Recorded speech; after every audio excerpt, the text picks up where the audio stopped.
El renacer de la metafísica en el siglo XX. Paradójicamente, a través de estos caminos del existencialismo y del marxismo tecnocrático, el siglo XX ha venido a desembocar en un pensamiento profundamente metafísico, en un auténtico renacimiento de la filosofía. Este siglo, ha escrito un pensador contemporáneo, será celebrado porque en él, tras un largo eclipse, ha reverdecido la metafísica. Para llegar a término de este caminar histórico y desembocar conscientemente en la actualidad intelectual parece necesario una recapitulación sobre las corrientes de pensamiento que en ella han actuado y a los reflujos, a veces insospechados, por donde esas corrientes han venido a plasmar en los grandes sistemas de hoy y en las actitudes que en el presente se enfrentan con el porvenir. El vitalismo y la fenomenología de principios de siglo, penetrándose o completándose entre sí, dieron lugar, en primer término, al existencialismo, Heidegger. Sartre, al que ya hemos aludido, resaltando su carácter de crisis o transición, y, a través de él, a la nueva filosofía del ser, Scheler, Harman, que es seguramente el fruto más maduro y prometedor de nuestro tiempo. Este retorno pleno a la metafísica enlaza con un renacimiento de la escolástica católica, neoescolasticismo, que es otra de las escuelas filosóficas más señaladas de nuestros días. El tema de la intencionalidad en Brentano, de origen aristotélico, y el método fenomenológico van a ejercer una influencia decisiva en esa restauración de la metafísica. En nuestra época.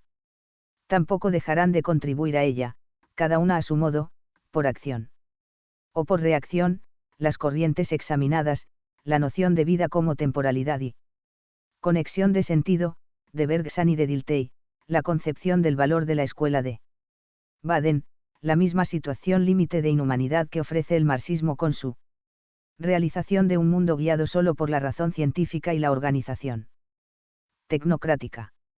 La primera manifestación de esta que hemos llamado nueva actitud filosófica del siglo XX la constituyó, como hemos visto, el existencialismo. Nos es ya conocida esta corriente desde sus precursores, Kierkegaard, hasta sus últimos realizadores, Sartre, y apreciado en ella su significado de reacción antirracionalista, más útil como apertura a nuevos horizontes, religiosos o metafísicos, que como contenido de un sistema propiamente tal. Dentro de ella debemos aludir, sin embargo, a un pensador contemporáneo cuya significación religiosa, católica, le ha llevado a un punto filosófico intermedio entre el existencialismo de que partió y la nueva corriente metafísica a que luego nos referiremos.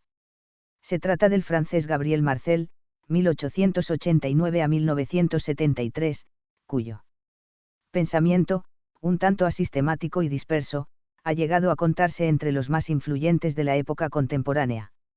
La meditación de Marcel comienza con el tema de la encarnación, el espíritu encarnado que somos cada uno de los hombres.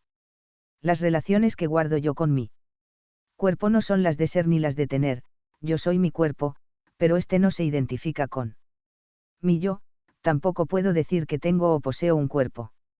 Esta misteriosa relación lleva a Marcel a plantearse la distinción entre problema y misterio. Problema es lo que mi inteligencia o mi conocimiento en general abarca, tiene o puede tener ante sí, misterio es. En cambio, algo en lo que se está inserto, que nos envuelve y compromete, y resulta imposible de abarcar o tener ante sí. La aceptación del misterio es el principio de toda filosofía, y en ella se nos revela la existencia del ser, algo radical e ignoto que no puede comprenderse por reducción a evidencias simples y racionales, como pretendía el cartesianismo. La realidad que soy se me revela como ser infieri, en tránsito, homo viator. En las relaciones que ese yo guarda con el tú en el diálogo, exterior e interior. Relaciones que son creadoras y autocreadoras, descubre Marcel la existencia de un tú último, inobjetivable y absoluto, que es Dios. La fidelidad personal y la esperanza que alimenta toda vida humana me revelan el triunfo final del hombre en Dios con la superación de la muerte. La segunda manifestación de esta nueva actitud filosófica nos instala ya y nos Adentra en una filosofía metafísica del ser. Dos grandes nombres, alemanes ambos, hay que destacar en esta posición, el de Max Scheler y el de Nicolai Hartmann. Max Scheler, 1874 a 1928, enlaza en su pensamiento con la fenomenología de Husserl, de quien puede considerarse continuador, aunque reciba también influencias de Nietzsche y de Bergson.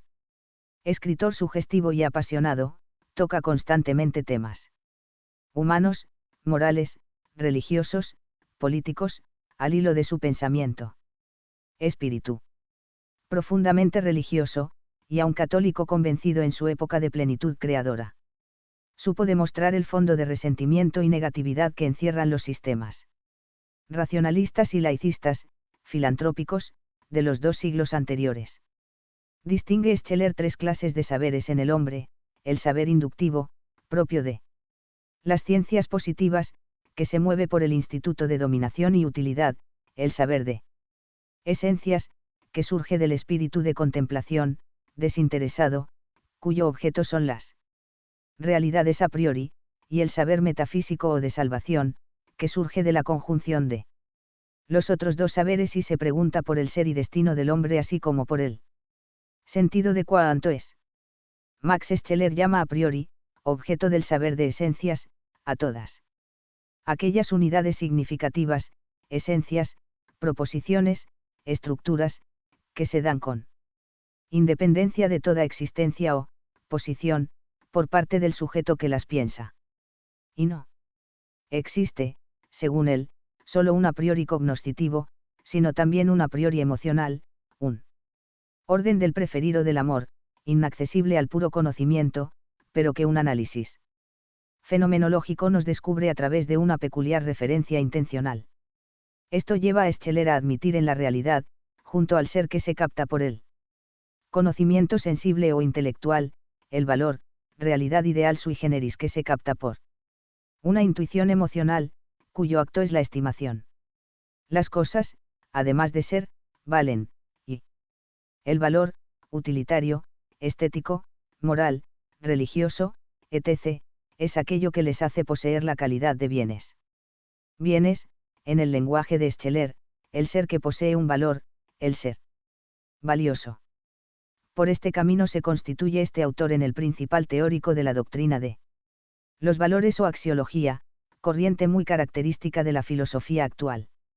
La existencia del valor se demuestra, para los axiólogos, por el hecho de que un sujeto que conoce y comprende un objeto, un ser, puede, sin embargo, permanecer ciego a su valor, valor que resulta, en cambio, patente para otro sujeto que no conoce el objeto ni lo comprende más que aquel. Puede un hombre ver una catedral gótica, por ejemplo, comprender perfectamente cuántos problemas arquitectónicos incluye el gótico, pero no percibir, en cambio, la belleza de la obra o no experimentar ante ella los sentimientos de devoción o de exaltación religiosa que provoca en un creyente. Otro hombre a su lado, quizá con una menor comprensión de la realidad del templo en cuestión, vive en cambio dentro de sí los valores religiosos o los valores estéticos para los que el primero era ciego. Los valores, en el caso del primer contemplador, no podrán serle explicados, porque no se trata de una comprensión intelectual, sino de una intuición o contacto directo, emocional, que nada tiene que ver con el objeto sensible ni con la intelección del objeto. Una vez determinada la realidad del valor y el carácter intuitivo y emocional del acto por el que se capta, intenta Scheler clasificar jerárquicamente el complejo mundo de los valores, esa mitad de la realidad que la axiología supone haber descubierto. Los valores se intuyen en su propio rango o jerarquía, y tal jerarquía llega a determinarse mediante varios criterios para la estimación de los mismos: su estabilidad, su difusibilidad, su fundamentación teleológica, la profundidad de su satisfacción. El grado inferior de los valores es el del sentir sensible, valor de lo agradable y contravalor de lo desagradable. Le siguen en dignidad los valores vitales o biológicos, valores de la salud, de la fortaleza, de la agilidad, contravalores de la enfermedad, de la debilidad, de la torpeza. Por encima de estos, los valores espirituales, no vinculados a la materia, valor lógico de la verdad, con su contravalor de la falsedad, valor estético de la belleza, con su contravalor de la fealdad, y, por encima de todos, el valor religioso de lo santo, al que se opone el de lo impío. Desde el punto de vista del sujeto que los posee, los valores se dividen en valores de persona y valores de cosa.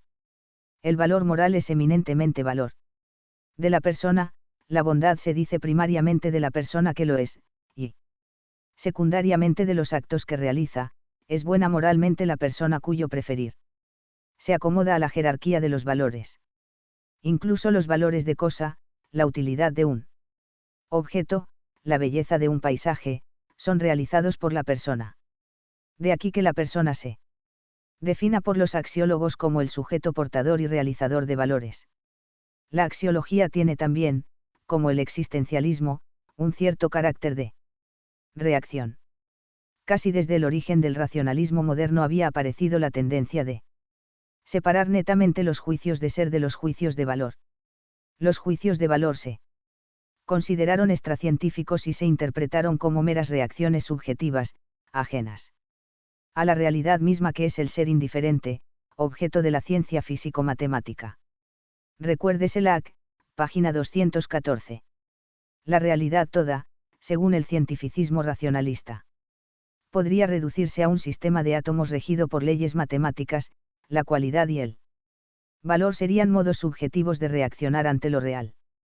La filosofía actual vuelve por la objetividad del valor, y vuelve de un modo tan radical que llega a constituirlo en algo independiente del ser, especie de realidad ideal, de tipo platónico, que vale por sí misma. Tal es el sentido de la teoría de los valores o axiología en nuestro tiempo. La filosofía aristotélico-escolástica no veía necesidad de esta disección de la realidad en ser y valor, sino que fundaba el valor, el bien, en el ser, como una relación real de ordenación de unos seres hacia otros, en virtud de la ley general de armonía que preside el cosmos y hace a unos seres perfeccionadores de otros y valiosos, por lo mismo para ellos. Pero la figura en quien culmina esta línea de pensamiento metafísico es la de Nicolai Harman, 1882 a 1950, cuya construcción filosófica, de un sobrio clasicismo, procura apoyarse siempre en evidencias concretas y en análisis penetrantes. Influye en él, sobre todo, Aristóteles, pero su pensamiento recoge y prolonga la fenomenología de Husserl y la teoría de los valores. Según Harman, el conocimiento y la ciencia se enfrentan desde su origen con él. Ser, todo pensamiento por ser intencional, es pensamiento de algo, y ese algo supone el ser trascendente, extrasubjetivo. La vida misma, esa actividad original que no se explica mecánica ni finalísticamente, supone la metafísica. El positivismo y el idealismo han negado esa raíz metafísica que persigue todo conocimiento mediante argumentos falaces y prejuicios que mutilan tanto la realidad como el conocimiento. Entre ellos, el llamado principio de conciencia, el objeto del conocimiento está en la conciencia, en mí, y no puede ser en sí, o el principio mecanicista, según el cual el sentido y el valor de las cosas se comprenden solo en y a través de una subjetividad y por la existencia de ésta. Sin embargo, aun admitiendo la trascendencia del fenómeno, su ir más allá del conocimiento, cabe aún la duda de que exista algo realmente en sí que justifique la metafísica. Y son lo que Harman llama actos emotivo trascendentes los que, según él, nos ponen en contacto inmediato con el ser real en su resistencia reveladora de su sustancialidad, de su carácter en sí. En estos actos distingue Harman los emotivo receptivos, como vivir, padecer, etc., los emotivo prospectivos, como la ansiedad, la curiosidad, etc., los emotivo espontáneos, como desear, actuar, etc. En todos ellos el sujeto choca con la realidad como tal ser en sí. Especialmente en mi relación con los demás, La carga entitativa de la persona me aparece como el contacto de dos absolutos. Estos actos, aún más que los de puro conocimiento, nos enfrentan con una conexión total de vida, y nos sitúan dentro de ella. De aquí que, frente a Descartes, proclame Harman, que la vivencia de una realidad exterior tiene el mismo carácter inmediato que la experiencia interna del yo. La ontología de Harman distingue 4 esferas dentro del ser, y diversos niveles dentro de cada una de ellas. 2 de estas esferas son primarias u originales, el ser real y el ser ideal, esencias, valores, entes matemáticos. Contra Platón opina que el ser ideal es inferior al real, ya que este es el ámbito de lo esenciable. Las otras 2 esferas son derivadas o secundarias, la esfera del conocimiento y la esfera lógica. Cada una de estas esferas del ser se da en diversos niveles de profundidad y complicación. Así, en el ser real encontramos la materia, la vida, la conciencia y el espíritu; en el conocimiento, la percepción, la intuición, el mero conocer y el saber; en el lógico, el concepto, el juicio y el raciocinio. Cada nivel incluye virtualmente las perfecciones de sus inferiores. Completa Harman esta división del ser con lo que titula esquema de categorías que rigen el mundo real. Dentro del mundo enuncia 2 leyes, muy reales y luminosas, a las que responde el ser en sus diversos niveles y esferas: la ley de fuerza, lo inferior es más fuerte que lo superior, y la ley de libertad, lo superior es más libre o autónomo que lo inferior. Al ser espiritual, ese más alto nivel dentro del ser real, dedica Harman un detallado análisis en razón de que es el que directa y constitutivamente interesa al hombre. Distingue en el ser espiritual 3 formas o modos de ser: el espíritu personal, el espíritu objetivo y el espíritu objetivado. Los 2 primeros son los que llama Harman espíritu vivo. Son sus características el ser real, individual, o individualizado, existente y temporal.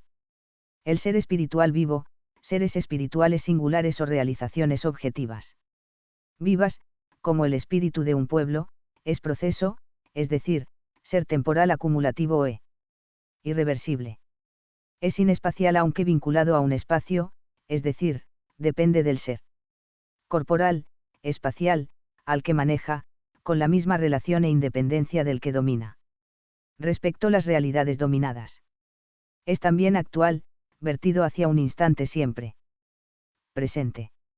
Es, en fin, persona, modo de ser del individuo espiritual, racional y libre, que, como todo concreto modo de ser, no puede definirse conceptualmente, sino solo describirse. Característica del espíritu es su difusibilidad; los productos del espíritu personal se objetivan en expresiones que se desvinculan así del sujeto que los creó y se transmiten de unos a otros espíritus formando una realidad espiritual objetiva, el espíritu de un pueblo, de una civilización, etc., que tiene las mismas características del espíritu vivo de las personas singulares. Este espíritu objetivo no es, sin embargo, sustancia ni totalidad prevalente frente a las personas concretas, en oposición a Hegel y los totalitarios. En fin, llama Harman espíritu objetivado a los productos del espíritu vivo en cuanto perdurables y materia posible de conocimiento exterior y de ciencia. Merecen también destacarse dentro de esta corriente metafísica, con sus variantes de personalismo y axiología, al inglés A. N. Whitehead, 1861 a 1947, que inició sus pasos en el cientificismo de Russell, pero llegó más tarde a una metafísica de fondo a la vez dinámico en cuanto al ser de este mundo y platonizante en cuanto al deber ser de las esencias ideales, y también a los autores de la corriente espiritualista francesa. Particularmente a Louis Labelle, 1883 a 1951, y René Lessen, 1882 a 1954. En España debe citarse, como influido por la teoría de los valores, a Manuel García Morente, 1888.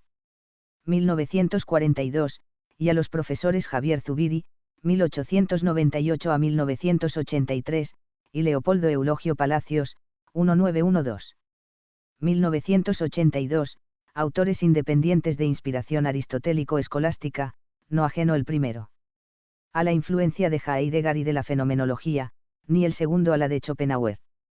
Paralelamente con la restauración de la metafísica, cuya inspiración aristotélica se hace patente desde Brentano hasta Harman, recobra nuevo vigor en nuestra época la filosofía escolástica, particularmente el tomismo. Bajo su inspiración surgen figuras de expositores y continuadores que aportan puntos de vista luminosos a la actual problemática filosófica, hasta ser hoy considerados como una de las grandes escuelas de la filosofía contemporánea. Citemos los nombres del cardenal Mercier, 1851 a 1926, gran impulsor de la neoescolástica a través de la Universidad Católica de Lovaina, a. Sertillanges, 1863 a 1948, a Garrigou Lagrange, 1877 a 1970, a Gilson, 1884 a 1978, a.